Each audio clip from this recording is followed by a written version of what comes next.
कहानी की शुरुआत एक ऐसे शहर से होती है जहां एक खतरनाक वायरस तेजी से फैल चुका होता है। जो भी इस इन्फेक्शन का शिकार होता है वो धीरे धीरे एक खूनी ज़ोंबी में बदलने लगता है। इसी अफरा तफरी के बीच एक लड़का फंस जाता है जो किसी भी कीमत पर इस शहर से जिंदा बाहर निकलना चाहता था, लेकिन उसका सफर इतना आसान नहीं होता। हर पल उसकी जान दांव पर लगी होती है। अब हमें कुछ दिनों पहले का सीन दिखाया जाता है जहां हम सुजुकी नाम के एक लड़के को देखते हैं जो एक स्केच आर्टिस्ट होता है। सुजुकी अपने काम पर काफी मेहनत कर रहा होता है, लेकिन उसकी किस्मत उसका साथ नहीं देती और कोई भी उसकी आर्ट को पसंद नहीं कर रहा था। तब मजबूरन उसे एक आर्टिस्ट के यहाँ नौकरी करनी पड़ती है। रात को वो अपने काम से वापस घर आता है। तब हमें पता चलता है कि सुजुकी के साथ उसकी दोस्त टेको भी रहती है, लेकिन धीरे धीरे अब वो भी उससे नफरत करने लगी थी क्योंकि सुजुकी उसके घर में ही रहता है और खर्चा भी वहीं उठाती है। इतनी मेहनत के बाद भी अभी तक सुजुकी को कोई अच्छा काम नहीं मिल पाया था, इसलिए एक दिन तंग आकर टेको उससे लड़ पड़ती है और गुस्से में आकर टेको उसे अपने घर से बाहर निकाल देती है। अब उसके पास अपना घर न होने पर वो पास ही एक पार्क में जाकर बैठ जाता है।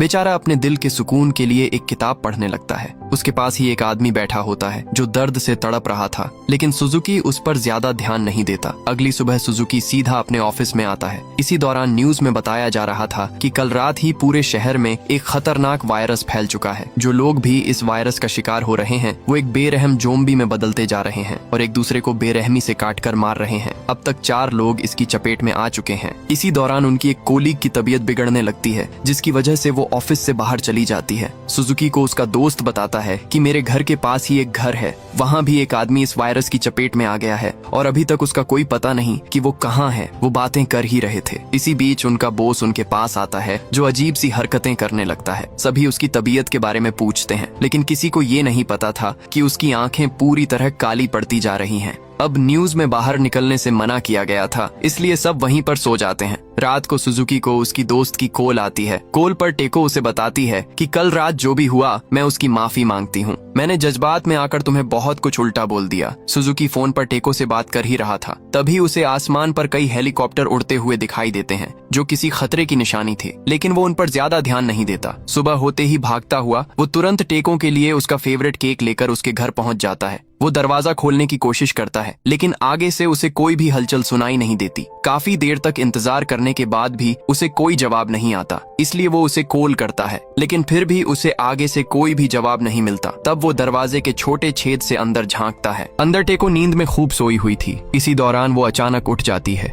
उठते ही वो एकदम से नीचे जा गिरती है। नीचे गिरते ही टेको अजीब तरीके से उछलने लगती है। खतरे से अनजान सुजुकी उसे आवाज लगा देता है। आवाज सुनते ही वो अजीब हरकतें करती हुई उसके पास आने लगती है और आते ही अचानक उस पर हमला कर देती है। वो उस पर अंधे की तरह टूट पड़ती है। सुजुकी भी वहाँ पूरी तरह फंस चुका था। उस वायरस का असर इतना खतरनाक था कि वो बिना देखे दरवाजे पर काट देती है, जिससे उसके सारे दांत एक एक करके नीचे जा गिरते हैं। वो अपनी पूरी ताकत लगाकर उसे अंदर खींच लेती है। टेको उसे किसी तरह काटने की पूरी कोशिश करती है, लेकिन वो नाकाम रहती है। सुजुकी इसी का फायदा उठाता है और उसे गले से पकड़कर पास गिरी नुकीली ट्रॉफी पर उसका सिर पटक देता है, जिससे वो वहीं पर मारी जाती है। मौका देखते ही सुजुकी वहाँ से भाग निकलता है। वो थका हारा एक पुल पार करके आगे जा ही रहा था, तभी उसके सामने से एक घायल औरत गुजरती है जिसका बाजू जख्मी था। उसे देखकर सुजुकी को समझ आ जाती है कि वायरस तेजी से फैलता जा रहा है। इसी दौरान उसे ऊपर आसमान में उड़ते बहुत सारे जहाज दिखाई देते हैं। मतलब साफ था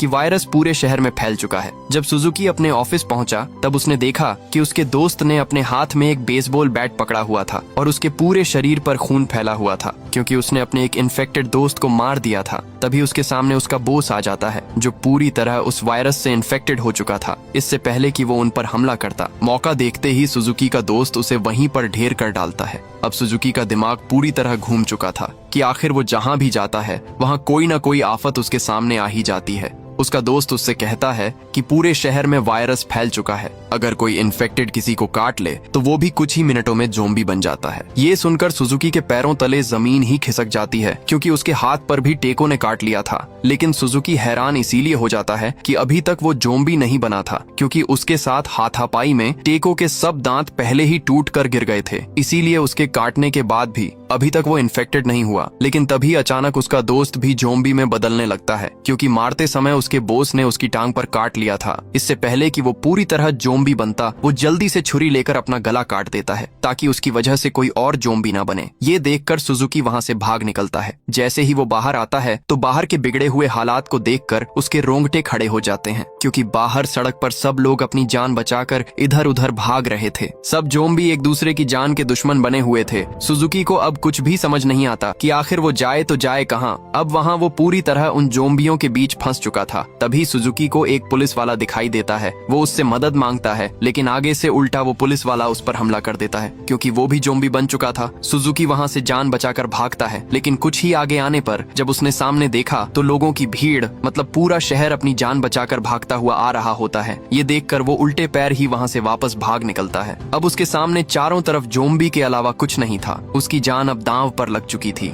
भागते भागते सड़क पर खड़ी एक गाड़ी उसे दिखाई दी, जिसके अंदर बेखबर ड्राइवर आराम से सो रहा था। इससे पहले सुजुकी उस गाड़ी के अंदर बैठता है, तभी एक लड़की हिरोमी आकर उससे मदद मांगती है। इसी बीच उन दोनों को एक जोम्बी देख लेता है। वो फोन पर बात करता हुआ उनकी तरफ बढ़ने लगता है। सुजुकी ने जल्दी से अपने बैग से अपनी गन निकाली और उस पर गोली चलाने ही वाला होता है। इसी दौरान उसके हाथ से वो गन गायब हो जाती है। दरअसल ये उसका ख्याल था, जो वो उस जोम्बी को अपने ख्याल के अंदर ही मार रहा होता है, लेकिन हकीकत में वो वहीं का वहीं खाली हाथ खड़ा हुआ था। इसी दौरान उस गाड़ी का मालिक आकर उस गाड़ी में बैठ जाता है। कई मिन्नतों के बाद वो दोनों को भी अपनी गाड़ी में बैठाकर वहाँ से भाग निकलते हैं। आगे जाते हुए उन्हें गाड़ी में चल रही न्यूज में बताया जा रहा था कि पूरा शहर इस वायरस की चपेट में आ चुका है और हर तरफ उन जोम्बी ने तबाही फैला दी है। न्यूज में ये भी बताया गया कि जो लोग अभी उस वायरस से इन्फेक्टेड नहीं हुए, वो अपने घरों को मजबूती से बंद करके अपने घरों में ही रहे। कुछ ही आगे जाकर वो आदमी जोम्बी बनने लगता है, क्योंकि उसके हाथ पर भी किसी ने काट लिया था। धीरे धीरे उसकी नसें काली पड़ने लगती हैं और उस वायरस की वजह से वो आदमी भी पूरी तरह जोम्बी में बदल जाता है। जोम्बी बनते ही वो ड्राइवर को काट लेता है और तभी वो सुजुकी पर भी हमला कर देता है, लेकिन मौके पर ही सुजुकी उसे गाड़ी से बाहर लात दे मारता है। वो आदमी गाड़ी से बाहर गिर तो गया था, लेकिन वो सुजुकी के पैरों को मजबूती से पकड़ उसे अपने साथ बाहर खींचने की कोशिश करता है, लेकिन तभी हिरोमी गाड़ी का दरवाजा जोर से उसके सर पर दे मारती है, जिससे वो सुजुकी को छोड़ देता है। तभी वो बला उनसे टली ही थी। तभी अचानक वो ड्राइवर भी जोम्बी बनने लगता है, क्योंकि उस आदमी के काटने पर वो भी धीरे धीरे पूरी तरह जोम्बी बन जाता है। जोम्बीज बनते ही वो ड्राइवर अपने होश खो बैठता है और गाड़ी को फुल स्पीड में लगाकर तेजी से आगे बढ़ा देता है।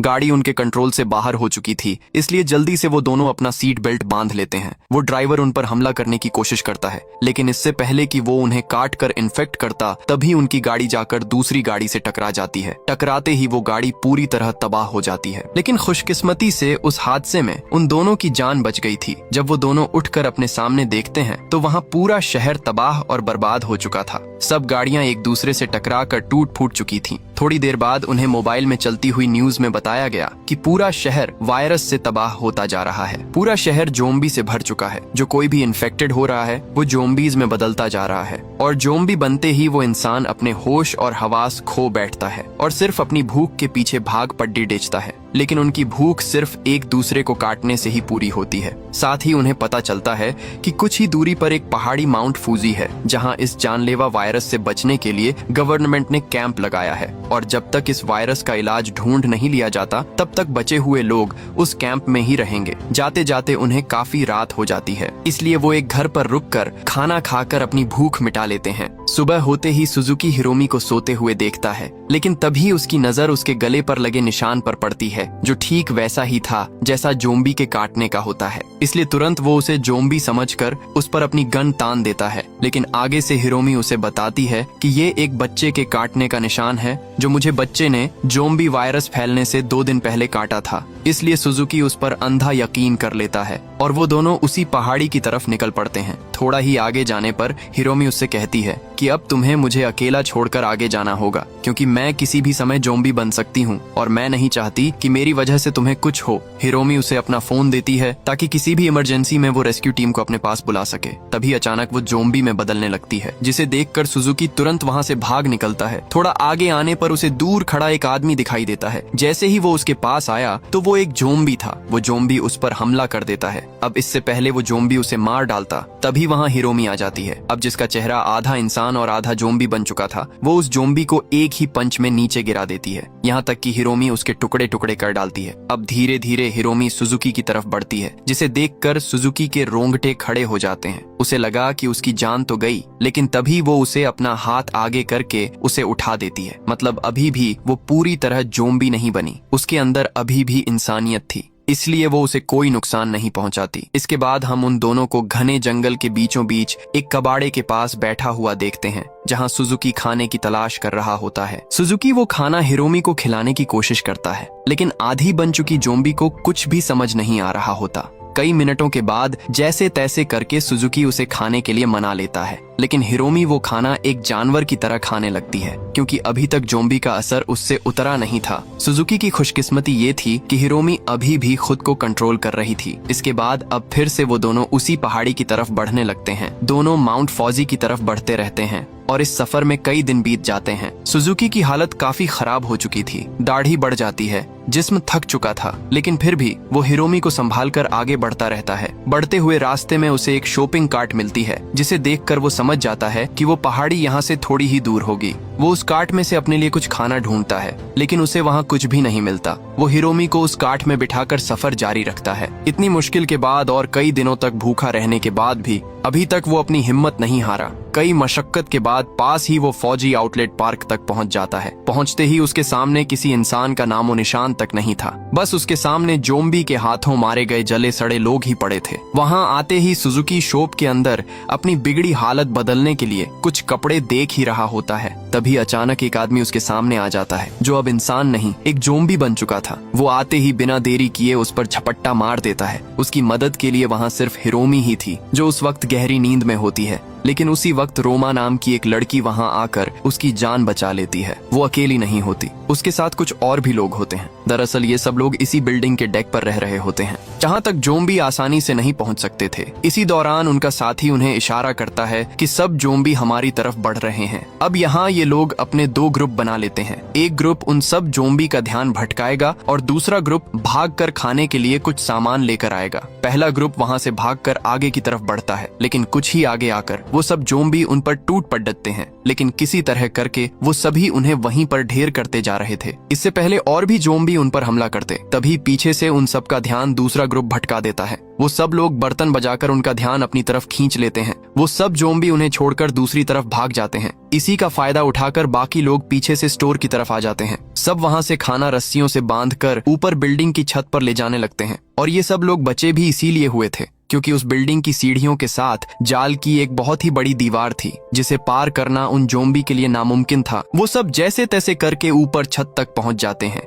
छत पर सुजुकी के सामने इन सब लोगों का लीडर लूरा खड़ा हुआ था। वो उसे यहाँ खुशामदीद करता है। लूरा उसे एक जगह पर ले आता है जहाँ जरूरत की हर चीज थी। लूरा उससे कहता है कि अगर तुम्हें किसी भी चीज की जरूरत हो तो यहाँ से ले सकते हो। इसी दौरान उसकी नजर सुजुकी की गन पर पड़ती है, जिसे देखकर उसे वो गन बहुत पसंद आती है, क्योंकि इन लोगों के पास ऐसी गन नहीं थी जिससे उन जोम्बी को जल्दी मारा जा सके। उसी रात बातें करते समय रोमा सुजुकी से पूछती है कि उसकी हिरोमी से मुलाकात कब हुई। इस पर सुजुकी बताता है कि जब वो जोम्बी में लिपटे शहर से अपनी जान बचाकर भाग रहा था, तब उन दोनों की पहली बार मुलाकात हुई थी। रोमा उसे बताती है कि वो एक नर्स है और हिरोमी का ख्याल वो खुद रखेगी। अगले दिन सुजुकी हिरोमी के पास बैठा उसका दिल बहला रहा था। तब हमें यहाँ पता चलता है कि सुजुकी ने उसकी उस आंख पर कपड़ा बांधा हुआ था, ताकि किसी को शक ना हो कि वो भी जोम्बी है, क्योंकि अगर इन लोगों में से किसी एक को भी हिरोमी के बारे में पता चल गया तो वो दोनों को जोम्बी का खाना बना डालेंगे। अगले दिन लोरा सबसे कहता है कि खाना धीरे धीरे खत्म हो रहा है, इसलिए हमें खाना लेने के लिए नीचे स्टोर में जाना होगा। अगर वो खाना हमें मिल गया तो हम पूरे 5 साल तक यहाँ रह सकते हैं। हमारे पास कोई और रास्ता भी नहीं है। हम यहाँ से बाहर गए तो वो जोम्बी हमें चीर फाड़ कर खा जाएंगे। जाने से पहले लूरा सुजुकी से उसकी शॉर्ट गन मांगता है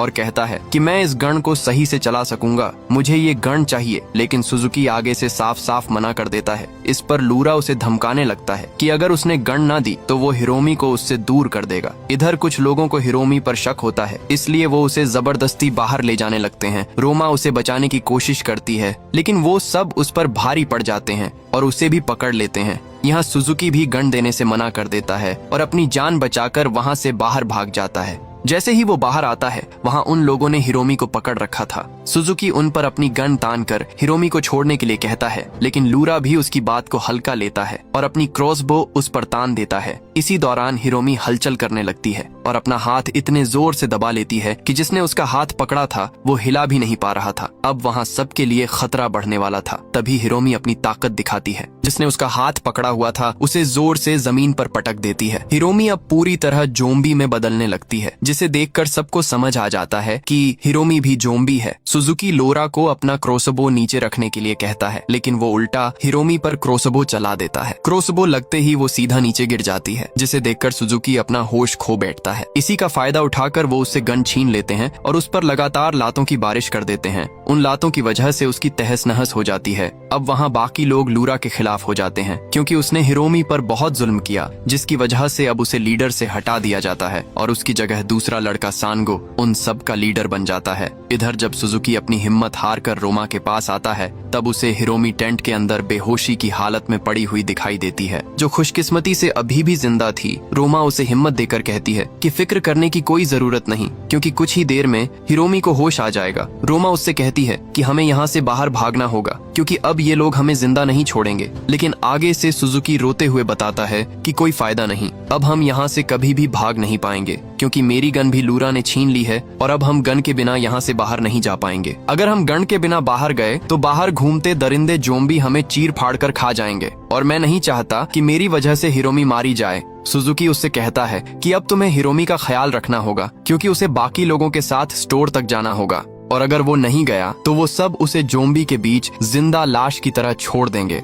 इधर सब लोग अपने प्लान के मुताबिक बर्तन बजाकर उन सब जोम्बी का ध्यान अपनी तरफ खींच लेते हैं, जिससे सब जोम्बी का ध्यान उनकी तरफ चला जाता है। इसी का फायदा उठाकर बाकी लोग बिल्डिंग से नीचे उतर जाते हैं और जल्दी से उन जोम्बी से बचते हुए भागकर वो स्टोर के अंदर आ जाते हैं। स्टोर के चारों तरफ अंधेरा फैला हुआ था। इसी दौरान गलती से एक आदमी किसी चीज से टकराकर आवाज कर देता है, लेकिन उनकी खुशकिस्मती कि उस स्टोर में अभी तक कोई भी जोम्बी नहीं था, वो वहाँ खड़े ही थे। तभी अचानक पूरे स्टोर की लाइट्स ऑन हो जाती है। अब वहाँ उन्हें कुछ भी समझ नहीं आता कि आखिर सब लाइट्स खुद कैसे ऑन हो गई। उन्हें सामने एक दरवाजा नजर आता है, जिसे देखकर सभी उसी की तरफ भाग पड़ते हैं, लेकिन उन्हें ये नहीं पता था कि उनके आगे एक बहुत बड़ी मुसीबत आने वाली है। वो सब जल्दी से स्टोर से सारा खाना इकट्ठा करने लगते हैं, लेकिन वो ऊपर लगे कैमरों पर ध्यान नहीं देते, जिनसे उन पर कोई नजर रखे हुए था। वो चुपचाप अपना खाना इकट्ठा कर ही रहे थे। तभी उस स्टोर के अंदर फुल आवाज में कोई म्यूजिक चला देता है। इससे पहले कि वो वहाँ कुछ समझ पाते, उसी दौरान उस आवाज को सुनकर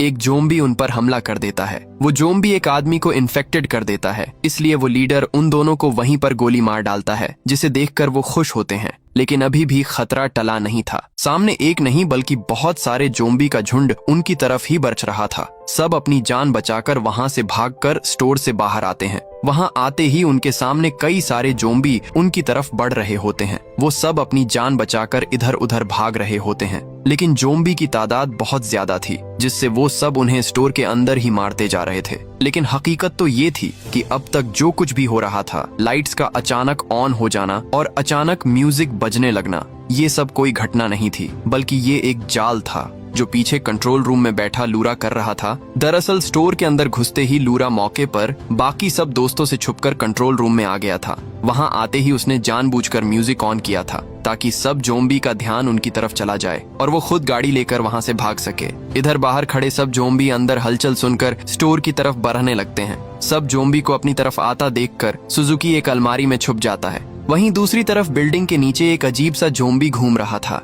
जो बहुत तेजी से भाग रहा होता है, और अचानक वो एक बहुत ही बड़ी जंप लगाकर सीधे बिल्डिंग के ऊपर लगे टेंटों पर आ गिरता है। वहाँ एक लड़की उसे देख लेती है, लेकिन उससे पहले वो वहाँ से भाग पाती। अगले ही पल वो सबको काट कर वहीं पर जोम्बी बना देता है। इधर जैसे ही लूरा ने बाकी बचे लोगों को बाहर भागते हुए देखा, तब उसने चालाकी से स्टोर का मेन गेट खोल दिया। जैसे ही वो गेट खुला, सब जोम्बी अंदर घुसने लगे। अब हालात और भी बिगड़ने लगे थे। ऊपर छत पर रोमा हिरोमी के साथ एक टेंट के पीछे छुप कर बैठी हुई थी। वो वॉकी टोकी पर बार बार मदद के लिए सबको कॉल करती है, लेकिन कोई भी आगे से उसे जवाब नहीं देता, क्योंकि बहुत सारे लोग उन जोम्बी का शिकार बन चुके हैं और जो जिंदा हैं वो इधर उधर अपनी जान बचाकर भाग रहे थे। दूसरी तरफ सुजुकी अभी भी लोकर के अंदर ही छुपा बैठा था। उसके दिमाग में लगातार ये ख्याल आ रहा था कि अगर वो बाहर निकला तो कैसे बचेगा, कैसे उन दरिंदे ज़ोंबीज़ से लड़ेगा। लेकिन वो दिल का छोटा इंसान अपने हर ख्याल में ही डूब जाता है और हर बार उसका अंत सिर्फ मौत पर ही होता है। डर ने उसे इतना पकड़ लिया था कि वो बिल्कुल फ्रीज हो चुका है, जैसे उसकी सोच और शरीर दोनों काम करना बंद कर चुके हों। वो पास ही गिरे वोकी टोकी पर रोमा की चीखें सुन रहा होता है, लेकिन हालात का मजबूर वो अपनी जगह से जरा भी हिल नहीं पा रहा था। लेकिन तभी उसे एहसास होता है कि अगर वो अब भी छुपा रहा तो वो खुद को इंसान कहने लायक नहीं रहेगा। तब वो फैसला करता है कि अब डर को पीछे ही करना होगा। वो जोर से चीखता है और लोकर से बाहर आ निकलता है। जैसे ही वो बाहर आता है, अचानक एक ज़ोंबी उस पर झपट्टा मारकर उसे काटने की कोशिश करता है, लेकिन उसकी वो कोशिश बेकार जाती है क्योंकि उसने पहले ही अपने हाथों पर कई घड़ियां बांध रखी थीं, जिसकी वजह से उसका हाथ बच जाता है। वो जल्दी से वॉकी टोकी उठाकर रोमा से कहता है कि मैं आ रहा हूँ, तुम हिरोमी का ख्याल रखना। फिर सुजुकी बिना रुके भागते हुए सीधा बेसमेंट की तरफ जाता है, जहाँ जाकर उसे अपनी शॉटगन मिल जाती है। अभी खतरा टला ही था, तभी उसे वो ज़ोंबी घेर लेते हैं। यहाँ वो अपने दिमाग का इस्तेमाल करता है और साथ ही पड़े चावल उठाकर उन्हें नीचे गिरा देता है, जिससे वो सब ज़ोंबी फिसल कर गिर जाते हैं। उधर ऊपर बिल्डिंग पर सब ज़ोंबी अलर्ट हो जाते हैं। अब उन दोनों का वहां रुकना खतरा था, इसलिए रोमा हिरोमी को अपनी पीठ पर बैठाकर बिल्डिंग से नीचे उतरने लगती है। वो जल्दी से भागती हुई स्टोर के अंदर आ जाती है, जहां उसके सामने लूरा खड़ा था। अचानक उसकी नसें काली पड़ने लगती हैं और देखते ही देखते वो पूरी तरह ज़ोंबी में बदल जाता है। वो हाथ धोकर उन्हें मारने के लिए दोनों के पीछे पड़ जाता है, लेकिन इससे पहले वो उन्हें भी ज़ोंबी बनाता, तभी मौके पर वहां सुजुकी पहुंच जाता है। वो अपनी गन से सही निशाना लगाकर उसका सर फोड़ देता है। इसी दौरान उन्हें बाकी बचे लोग भी मिल जाते हैं। अब वो सब अपनी जान बचाकर वहां से भागते हैं, क्योंकि अब एक या दो ज़ोंबी नहीं बल्कि पूरा का पूरा झुंड उनके पीछे पड़ जाता है। थोड़ा ही आगे आने पर आगे से और भी ज़ोंबी उनकी तरफ बरच रहे थे। अब सब ज़ोंबी ने उन्हें दोनों तरफ से घेर लिया था। सब वहां बुरी तरह फंस चुके थे। वो हिरोमी को साइड पर बैठाते हैं और सुजुकी अपनी गन रीलोड कर लेता है। तभी अचानक पहली बार हिरोमी उसका नाम लेती है और कहती है कि जब तक सुजुकी उसके साथ है उसे कोई भी खतरा नहीं है। इसलिए अब ये सुनकर सुजुकी के अंदर से सारा डर गायब हो जाता है। वो एक के बाद एक सब ज़ोंबी का सर उड़ाता जाता है। देखते ही देखते बाकी दोस्त भी मिलकर सब ज़ोंबी को खत्म करने लगते हैं, लेकिन ज़ोंबी की तादाद ज्यादा होने की वजह से कुछ दोस्त उनके हाथ लग जाते हैं और मौके पर ही वो सब उन्हें भी ज़ोंबी बनाते जा रहे थे, जिसे देखकर सुजुकी के अंदर आग भड़क उठती है। वो एक के बाद एक सब ज़ोंबी का ढेर लगाता जाता है और देखते ही देखते उसने सब ज़ोंबी को नीचे ढेर लगा दिया। अब सिर्फ ये 3 लोग ही बचे थे। वो वहां से बाहर भागने ही वाले थे, तभी अचानक ऊपर से वहीं उछलने वाला ज़ोंबी नीचे आ गिरता है। वो ज़ोंबी अपने बाकी साथियों को मरा हुआ देखकर बहुत गुस्से में होता है। सुजुकी जल्दी से अपनी गन रीलोड करता है। तभी अचानक वो ज़ोंबी छलांग लगाता हुआ उस पर हमला करता है, लेकिन मौके पर सुजुकी उसे गोली मार देता है। गोली लगने के बाद भी उस ज़ोंबी को कुछ भी नहीं होता। वो सही सलामत खड़ा था। वो एक बार फिर से उनकी तरफ बढ़ता है, लेकिन बदकिस्मती से अब सुजुकी की गन में गोलियां खत्म हो चुकी थीं। वो ज़ोंबी भागता हुआ उनकी तरफ हमला करता है। इसी दौरान सुजुकी अपनी गन का सिरा उसके सिर पर दे मारता है, जिससे वो ज़ोंबी वहीं पर मर जाता है। और आखिरकार सुजुकी जो नहीं कर सकता था उसने वो कर दिखाया। उसके चारों ओर बस मरे हुए ज़ोंबी का ढेर ही ढेर था। इसके बाद वो तीनों अपनी गाड़ी लेकर उसी पहाड़ी की तरफ निकल पड़ते हैं और इसी सीन के साथ ये कहानी यहीं पर खत्म हो जाती है। दोस्तों, आपको वीडियो कैसी लगी? लाइक और कमेंट करके जरूर बताना। मिलते हैं अगली शानदार वीडियो में। तब तक के लिए सब्सक्राइब बटन दबा दो।